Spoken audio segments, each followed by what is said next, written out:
Well, the Monaco E-Prix is over and done, and I am delighted to be joined by Matt and Tommy from P1 with Matt and Tommy to dissect that race, Formula E in general. It's great to be here in Monaco. Easily the best racing you'll see around these streets. To see so many overtakes around such a narrow track is obviously brilliant, and there was a lot of strategy involved which you had to keep on top of, I think, for this particular race. A lot of teamwork which was fascinating to watch. There were 197 overtakes in that E-Prix today, which is just crazy numbers. Even more, we had like 116 last year, so it just keeps going up and up.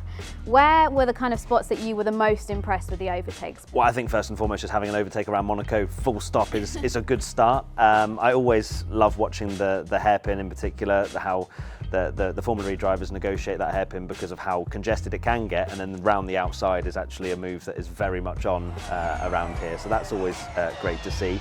There was a couple of dive bombs that maybe were slightly misjudged today, and it allowed for Buemi to be stuck in the wall for a little while. But apart from that, yeah, I would say literally anywhere you looked, really, it was side by side. They were trying to jostle for position, and some drivers that may have had quite a poor qualifying were trying to make through, Jake Dennis being one of them. But he obviously came out of the tunnel with the front wing pretty much gone. There's no like one set corner where they're overtaking. It is just everywhere and anywhere, and then obviously with the attack mode as well, with people running wide before the run down to the two hairpins. That allows people to get the inside, but yeah, it's just non-stop.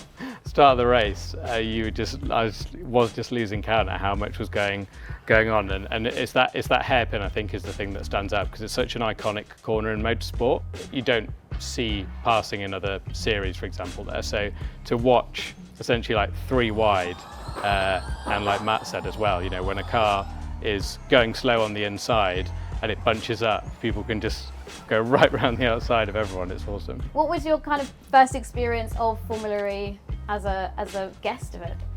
To be on the Monaco grid before a race was absolutely amazing. Going on the grid was something we've never done before anywhere else, just before the action's about to kick off. Well, let's talk about season 10 so far. So what have kind of been any standout moments for you so far? I know that you guys have been doing watch-alongs for the lots of the E-Prix. You reacted to the Sao Paulo last lap pass by Sam Bird. That last lap overtake for Sam Bird was quite frankly ridiculous, and yeah, it's those moments that you live for as a motorsport fan. Come on! Go on! Oh, what a move! No way! On the final lap! That is what every motorsport fan dreams of, isn't it? Having an overtake for the lead on the last corner, basically, and then just to make it even further, you had three wide for the podium as well behind it, which almost got forgotten about, which would have been just a crazy thing on its own. But because the two leaders were battling, yeah, that for me stands out as probably the best moment of the season so far. But yeah, I think overall 7 winners out of 8 races is a stat that I know Formula E will be shouting about, and they should, because it's something, again, you don't see really anywhere else. We've got Pascal Wehrlein from Tag Heuer Porsche, who is leading the championship standings. He's got quite a bit of a lead now after being tied with Jake Dennis coming into Monaco. Who have you got your eyes on for the championship? Do you think that Jake Dennis can make it 2 back-to-back championships, or do you think Pascal might get his first one? I mean, we've seen Nick Cassidy as well, back on the podium today. He's now got 5 podiums so far this season. So who's your money on if you had to place a bet right now? I think it's a difficult question because the beauty of Formula E is that you don't know. A lot of other motorsport series, you kind of know how the season's going to go, but even even halfway through, we still have no idea. The championship's really close.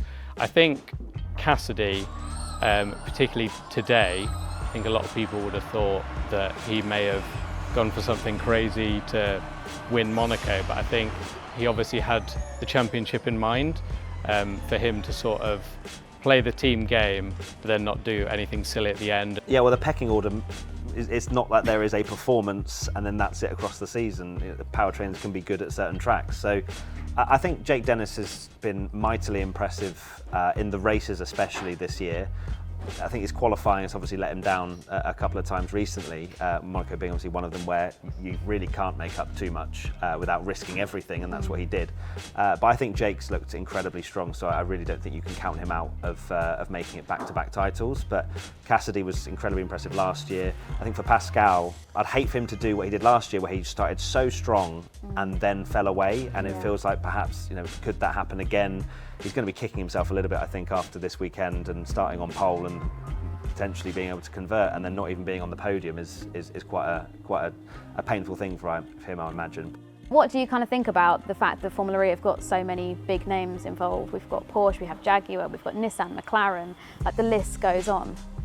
It's amazing. Yeah. It shows a commitment to this level of motorsport. It shows that there is a need for it, and it's amazing to see such different liveries and different personalities. You walk down the pit lane and you hear all kinds of different music going out of each garage. It's great to have such massive names involved in Formula E, and you do wonder who would be the next one to join the grid. Yeah, it's cool. It's cool as well that a series that is more about the future and innovation. That a lot of these manufacturers are not afraid to essentially get involved in this new series in an electric motorsport. I know Maserati hadn't been in motorsport for years and years and years, so them coming back's really cool. With you being in Monaco, I mean, this is a pretty perfect first race for you to attend. Where have you got your eyes on next? Tokyo. I know. Yeah, I knew Tommy was going to say that. I really did. It was I just left insane. Japan, so. The circuit there was epic, the amount of elevation change. Had a jump. He literally had a jump. It was so cool.